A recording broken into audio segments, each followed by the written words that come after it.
तो सभी विद्यार्थियों का आपके अपने YouTube channel students choice classes में स्वागत है।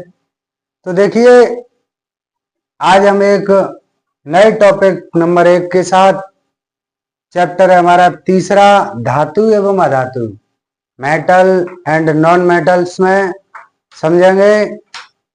पहले चैप्टर में हम रासायनिक अभिक्रिया एवं समीकरण हमने देखे, दूसरा अम्ल क्षार और लवण देखे। अब हमारा तीसरा चैप्टर है धातु एवं अधातु। तो जिसके पहले चैप्टर में हम देखेंगे धातु और अधातु क्या है। तो पहला है हमारा धातु। तो देखिए, अभी तक हमारे रसायनज्ञों ने रासायनिक तत्वों को खोजकर तैयार किया है, जिसमें टोटल हमारे रासायनिक तत्व हैं 118। अब तक कितने खोज चुके हैं? 118। ये हम आपको अगले चैप्टर में समझाएंगे, 5वें चैप्टर में, कि इनकी खोजें कैसे कैसे हुई। तो अभी फिलहाल हमें ये ज्ञात है कि टोटल हमारे 118 तत्व अब तक खोजे जा चुके हैं, अलग अलग रसायनज्ञों द्वारा, वैज्ञानिकों द्वारा। तो ये हमारे 5वें चैप्टर में दिए हैं किसने कितने तत्व खोजे हैं। तो आज हम देखेंगे हमारे पास कुल तत्व 118 हैं, जिनमें से सबसे पहले इनकी जब इनका विभाजन प्रारंभ हुआ तो जो लेवासीय थे उन्होंने इन तत्वों को, लेवासीय के समय में 48 तत्व, या कहिए किसी किताब में 56 दिए हैं। तो इतने तत्व उन्होंने खोजे थे, लेकिन उन्होंने इन तत्वों को वर्गीकृत किया। तो उन्होंने बताया कि इनमें से कुछ धातु हैं और कुछ अधातु हैं। तो उन्होंने अपने प्रयोगों से, खैर किताब में दिया गया है 48 या 56 तत्व खोजे गए हैं। तो लेकिन उन्होंने बताया कि इनमें से कुछ धातु हैं और कुछ अधातु हैं। 118 तत्वों का जब वर्गीकरण हुआ तो पाया गया कि कुछ धातु हैं और कुछ अधातु हैं। तो आज हम देखेंगे धातु में। तो धातु किन्हें कहते हैं? हमारी पहली परिभाषा है धातु है क्या है, या धातु है किसे कहते हैं। तो देखिए, वे तत्व जो इलेक्ट्रॉन त्याग कर, जैसे हम व्यावहारिक में लें तो याद करने का तरीका क्या है कि जैसे किसी को हमने कोई धन दे दिया, यदि हम धनी व्यक्ति बनना चाहते हैं तो धनी व्यक्ति वो नहीं होता जो किसी दूसरे से लेता है, जो किसी दूसरे को धन दे देता है वो धनी बनता है। तो ऐसे ही इसमें याद करने का ये तरीका है। और ऋणी किसे कहते हैं? जो किसी के धन को लेता है वो कर्जदार होता है, ऋणी होता है। तो ऐसे ही हम इसमें देखेंगे कि वे तत्व जो इलेक्ट्रॉन त्याग देते हैं, किसी को दे देते हैं, तब धन आयन बनाते हैं। तो वे तत्व जो इलेक्ट्रॉन त्याग कर, वे तत्व जो इलेक्ट्रॉन त्याग कर धन आयन बनाते हैं, धन आयन बनाते हैं, धातु कहलाते हैं, धातु कहलाते हैं। तो समझ गए होंगे, वे तत्व जो इलेक्ट्रॉन त्याग कर धन आयन बनाते हैं धातु कहलाते हैं। जैसे हमारा Na है, Na जब एक इलेक्ट्रॉन त्याग देगा तब ये Na प्लस कहलाएगा। तो इलेक्ट्रॉन त्याग कर धन आयन बना रहे हैं, इसलिए ये क्या है, धातु है।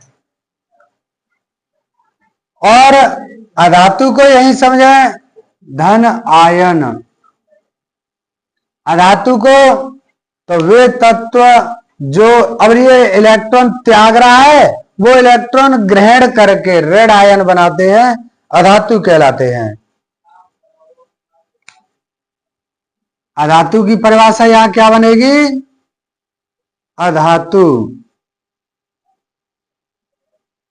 तो वे तत्व जो इलेक्ट्रॉन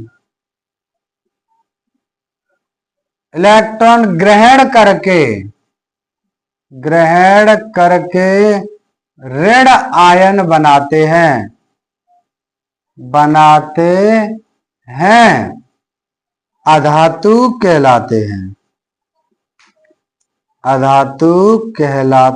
हैं।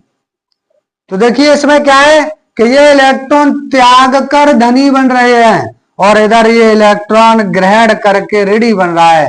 तो किसी से धन लेकर हम ऋणी बनते हैं और किसी को धन देकर हम धनी कहलाते हैं। तो ये व्यवहारिक के अनुसार समझ में आ गया होगा। तो इसका एग्जांपल है, जैसे Cl है, तो Cl जब इलेक्ट्रॉन ग्रहण करेगा तब जाकर के ये Cl माइनस बनेगा। इलेक्ट्रॉन ग्रहण करके ऋण आयन बनाते हैं और इधर इलेक्ट्रॉन त्याग करके धन आयन बनाते हैं। तो वे तत्व जो इलेक्ट्रॉन त्याग कर धन आयन बनाते हैं वे धातु कहलाते हैं, और वे तत्व जो इलेक्ट्रॉन ग्रहण करके ऋण आयन बनाते हैं अधातु कहलाते हैं। तो समझ गए होंगे धातु और अधातु दोनों को। अब इसके बाद देखेंगे धातुओं के कुछ गुण हैं और अधातुओं के भी गुण हैं। तो जैसे धातुओं के देखेंगे, पहले ये दोनों परिभाषाएं समझ में आ गई होंगी, दोबारा एक बार फिर समझें। वे तत्व जो इलेक्ट्रॉन देकर त्याग कर धन आयन बनाते हैं धातु कहलाते हैं, और वे तत्व जो इलेक्ट्रॉन ग्रहण करके ऋण आयन बनाते हैं अधातु कहलाते हैं। तो दोनों के एग्जाम्पल हैं इधर। अब इसके बाद देखिएगा, पहले देखेंगे धातुओं के गुण क्या हैं।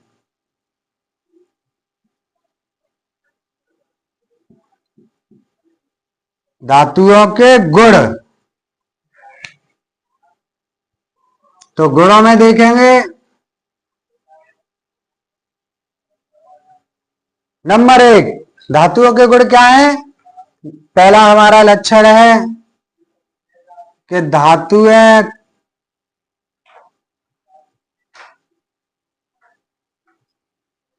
चालक देखेंगे। चालक क्या है, धातुएं विद्युत का चालन करते हैं, यानी धातुओं में विद्युत प्रवाहित हो जाती है। तो पहला हमारा क्या लक्षण हो गया, धातुएं विद्युत और ऊष्मा के सुचालक होते हैं। ऊष्मा के भी सुचालक होते हैं। पहला नंबर समझ में आया, धातुएं विद्युत एवं ऊष्मा के सुचालक होते हैं। समझ में आया होगा, विद्युत के भी और ऊष्मा के भी सुचालक होते हैं। और यहां एक नोट बनता है कि सबसे ज्यादा सुचालकता किसमें होती है, तो हमारी चांदी में सबसे ज्यादा सुचालकता होती है, यानी विद्युत का चालन सबसे अधिक चांदी में होता है। तो पहला नंबर समझ में आ गया होगा। नंबर 2, धातुओं में या कहिए आघात वर्धनीयता, आघात वर्धनीयता।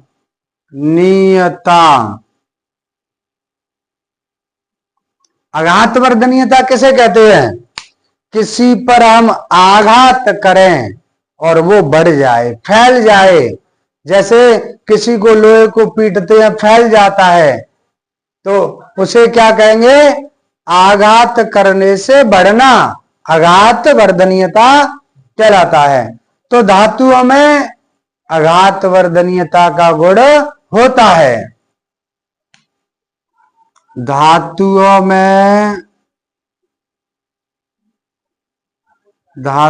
में आघात या आघात भी लिख सकते हैं ऐसे, आघात वर्धनीयता का गुण होता है, का गुण होता है। तो समझ में आ गया होगा। और इसे ऐसे भी कह सकते हैं कि धातुओं को पीटकर चादर के रूप में, पतली चादरें होती हैं, धातुओं को पीटकर ठोककर चादर के रूप में परिवर्तित किया जा सकता है। इसलिए धातुओं के इस गुण को आघात वर्धनीयता कहते हैं। तो समझ गए होंगे। अगला है नंबर 3, तन्यता। तन्यता, तन्यता का मतलब तानना, खींचना। तो जब धातुओं को खींचा जाता है, जब धातुओं को खींचा जाता है तो उन्हें चादर के रूप में परिवर्तित, तार के रूप में परिवर्तित किया जा सकता है। तो इसकी परिभाषा कैसे बनेगी? धातुओं को खींचकर तार के रूप में परिवर्तित किया जाता है, तो उसके धातु के इस गुण को तन्यता का गुण कहते हैं। धातुओं को खींचकर चादर के तार के रूप में बदला जा सकता है, परिवर्तित किया जा सकता है, किया जा सकता है। तो धातु के इस गुण को, तो धातु के इस गुण को तन्यता का गुण कहते हैं। तो धातुओं को खींचकर तार में परिवर्तित किया जाता है, तो धातुओं के इस गुण को तन्यता का गुण कहते हैं। इसमें भी है, सबसे ज्यादा जो हमारा तन्यता का गुण होता है वो सोने में होता है। चालकता सबसे अधिक होती है चांदी में। चांदी का प्रतीक क्या है? Ag। और सबसे ज्यादा तन्यता का गुण होता है सोने में। सोने में, तो सोना, इसका प्रतीक क्या होता है? Au। ऐसा है कि 1 ग्राम सोने से 2 किलोमीटर लंबा तार बनाया जा सकता है। ये नोट कर लेना, 1 ग्राम सोने से 2 किलोमीटर लंबा तार बनाया जा सकता है, उसमें तन्यता का गुण होता है। और अगला है हमारी चमक।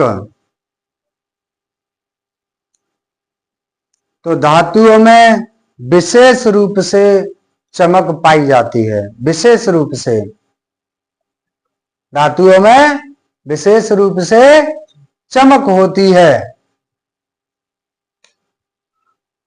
धातुओं में विशेष रूप से चमक होती है। देखिए, अब इन्हीं गुणों को मैं अधातुओं के गुणों में परिवर्तित करूं, तो जैसे अधातु के गुण क्या होंगे चालकता में? अधातु विद्युत और ऊष्मा की सुचालक नहीं होती। जैसे कोई लकड़ी है, अब लकड़ी में कहीं आप, जैसे ये है मार्कर है अपना, यहां हम तार लगाएंगे तो यहां करंट आने वाला नहीं है। और यदि ये धातु होता, सोना तो खैर चालक नहीं करता है, सोने में चालकता का लक्षण नहीं होता है। तो ये एक अपवाद होते हैं, जरूरी नहीं है कि कोई लक्षण प्रत्येक में। ऐसे तो आगे मैं बताऊंगा कि ये जो चमक है, तो चमक तो हमारी अधातु सबसे अधिक अधातु होती है, जिसे हम हीरा कहते हैं। हीरे में सबसे ज्यादा चमक होती है, लेकिन वो अधातु है, धातु नहीं है। तो ऐसे ही अगर ये लोहे का होता तो यहां करंट लगाने के बाद इसके कहीं भी छोर पर या बीच में या कहीं भी हम इसको टच नहीं कर पाएंगे, करंट लगेगा, अर्थात इसमें विद्युत चालकता होती है, इसमें विद्युत का चालन हो जाता है।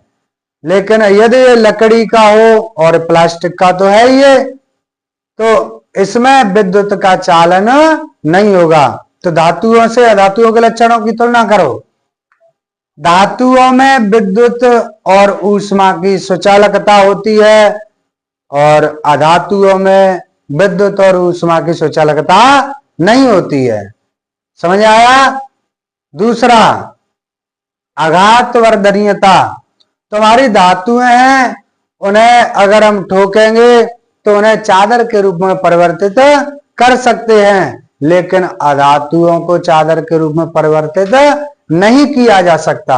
जैसे किसी लकड़ी को ठोकें तो लकड़ी परिवर्तित नहीं होगी, उसके छोटे छोटे टुकड़े होकर टूटने लगेंगे। तो अधातुओं में आघात वर्धनीयता का गुण नहीं होता है। ऐसे ही अगला नंबर है हमारा तन्यता का गुण। तो धातुओं में तन्यता का गुण होता है, लेकिन अधातुओं को हम तान करके तार के रूप में परिवर्तित नहीं कर सकते। तो अगला है हमारा चमक। तो चमक तो हीरा और ग्रेफाइट को छोड़ करके अधातुओं में कोई विशेष चमक नहीं होती। हीरा और ग्रेफाइट, इनमें चमक होती है। आपने देखा होगा ग्रेफाइट पेंसिल देखी, उसमें अंदर काला सा होता है, उससे कहीं लिख दो और उसके बाद उसे उंगली से मिटा करके देखिएगा, एक चमकने लगेगा वो हल्का सा। और हीरा तो सब जानते हैं, वो तो अपनी चमक के लिए ही मशहूर है। तो अधातुओं में चमक हीरा और ग्रेफाइट को छोड़कर कोई विशेष चमक नहीं होती। तो इससे आगे आप देखेंगे हमारे ये रहे हमारे भौतिक गुण। ये कौन से गुण हैं? भौतिक गुण। ये जो अभी हमने समझाए, चालकता, आघात वर्धनीयता, तन्यता और चमक। और एक और होती है कठोरता। धातुएं विशेष रूप से कठोर होते हैं। एक 5 नंबर और है हमारा कठोरता का लक्षण। तो धातुएं विशेष रूप से कठोर होते हैं और अधातुएं विशेष रूप से कठोर नहीं होती हैं। तो ये दोनों के गुण समझ में आए होंगे, धातु और अधातु। और एक और होता है इसमें उपधातु। क्या होता है? उपधातु।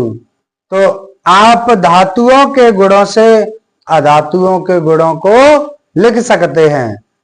चालकता, इनमें पता ही चल गया, सुचालक होते हैं, और उन्हें क्या लिख देंगे हम अधातुओं को? यहां कुचालक। क्या लिख देंगे? कुचालक। और आघात वर्धनीय का ये गुण होता है और उसमें अधातुओं में नहीं होता है। समझ में आ रहा होगा? तन्यता का यानी धातुओं को खींचकर तार के रूप में परिवर्तित किया जा सकता है और अधातुओं को नहीं किया जा सकता। अधातुओं को नहीं किया जा सकता। धातुओं में विशेष रूप से चमक होती है, लेकिन अधातुओं में हीरा और ग्रेफाइट को छोड़कर कोई चमक, इनमें तो चमक होती है लेकिन इनको छोड़ करके कोई विशेष चमक नहीं होती है। समझ में आया? और अगला है लास्ट हमारा, धातुएं विशेष रूप से कठोर होती हैं। धातुएं विशेष रूप से कठोर होती हैं, कठोर होती हैं। और अधातु है कोई विशेष रूप से कठोर नहीं होती हैं। तो ये हमारे रहे भौतिक गुण, धातुओं के और अधातुओं के भौतिक गुण। धातुओं के अनुसार आप भौतिक गुण अधातुओं के लिख सकते हो। अब रासायनिक गुण हम अगली वीडियो में समझाएंगे, क्योंकि रासायनिक गुण में उदाहरण और उनके धातुओं की क्रियाएं ऑक्सीजन से, जल से और अन्य पदार्थों से अलग अलग कराएंगे। इसके बाद में है हमारा उपधातु। क्या है? तो आप सब लोग ने लिख ही लिया होगा, और जो भी चैनल पर है वो स्क्रीनशॉट ले लेना। ये इनको इसी में मत ऐड कर देना, ये हमारे अधातुओं के लिए संकेत हैं। आप वीडियो के माध्यम से समझ गए होंगे। तो इसके बाद में आप देखेंगे उपधातु। तो उपधातु हमारे क्या है? तो जैसे अगला है उपधातु। तो उपधातु हमारा जिसमें धातु और अधातु दोनों के लक्षण होते हैं, जिसमें यानी वे तत्व या वे पदार्थ जिनमें धातु व अधातु दोनों के गुण होते हैं, दोनों के गुण होते हैं। समझ में आया? वे पदार्थ या कहिए वे तत्व जिनमें धातु और अधातु दोनों के गुण होते हैं, उन्हें क्या कहते हैं? उपधातु। जैसे सिलिकॉन, जैसे क्या है? सिलिकॉन हमारा क्या है? उपधातु है। सिलिकॉन क्या है? उपधातु। जर्मेनियम ये क्या है? उपधातु है। तो ये समझ गए होंगे आप सभी।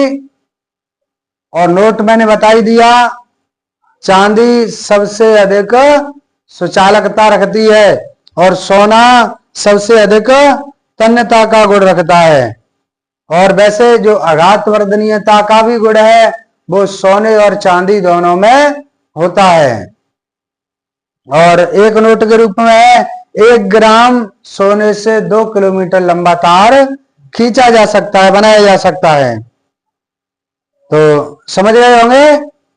आज हमारी वीडियो यहीं पर रोकते हैं हम, क्योंकि रासायनिक गुण हैं वो लंबे होंगे तो लंबा अधिक समय लगेगा उसमें। तो उसके लिए एक अलग टॉपिक के साथ आएंगे दूसरे नंबर। तो आज के लिए बस इतना ही।